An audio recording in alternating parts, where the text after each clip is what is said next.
So yun, magandang hapon mga kapaps. So mayroon lang akong ipaano sa inyo, kung ano yung opinion nyo. Dahil dito, kahabaan ito ng papuntang Magallanes ito mga kapaps. So dati talagang masikip ito dito. Sobrang sikip. Dahil nga makipot, tapos nilagyan pa ng nilagyan pa yung anuhan ng bus lane.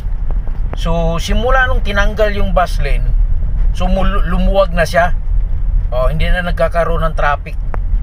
So yun yung opinion ko, na talagang isa sa nakapagpasikip ng traffic yung bus lane. So dapat sa mga ibang tanggalin na nila.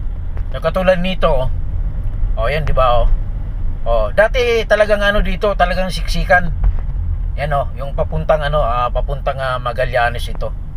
So dito sa kabila, sa bandang kaliwa ko, so tinanggal na yung yung mga concrete barrier diyan. So di ba napakaganda. So hindi na siya masikip, maluwag na. So sana sa ibang lugar, katulad doon sa may top, dapat tanggalin na yan kasi yan yung nagbibigay ng sagabal di ba? So yan tingnan nyo naman. Tuloy-tuloy lang, hindi na siya ganong traffic. So yan, sana maisipan din ng yung mga taga MMDA. Dapat alisin na rin yung talaga yung bus lane na yan, kasi yan ang nagpapasikip talaga ng traffic So ngayon, kung ipagpatuloy pa rin nila yung bus lane na yan, so pwedeng dumaan dyan ang bus, pwede na dumaan uli ang dyan, yung ibang mga private vehicle.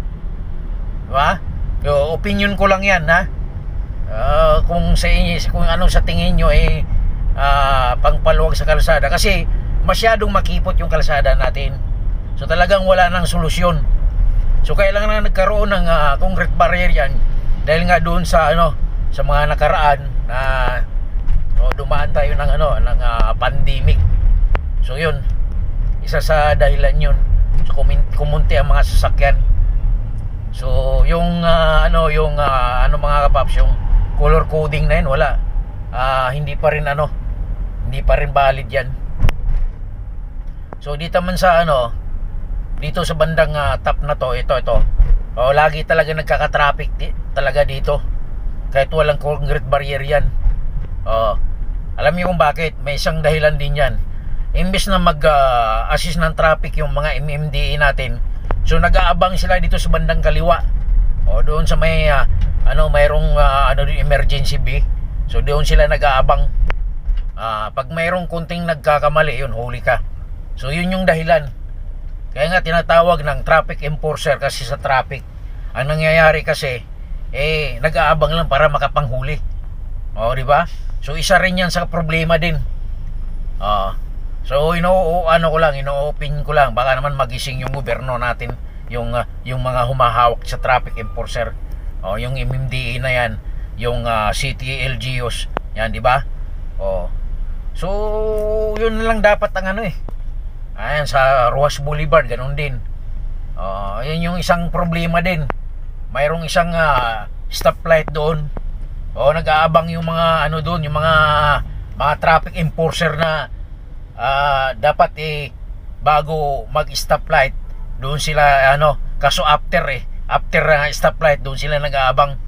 So pag mayroon silang nakita na ticket agad, di ba? So dapat dito ka pa lang sa pag alam mo na hindi pwede yun, hindi pwede, stop na kaagad. So mayroon kasing iba nating mga kasamahang driver din na hindi na lang tingnan, kumbaga sa hindi nila binabasa. Tuloy-tuloy pa rin sila. So yun yung isang problema. So dito yun dito talagang lintik talagang traffic dito. Ni kailan hindi ko nakitang walang traffic dito. Siguro madaling araw pwede yun. Madaling araw dito walang traffic.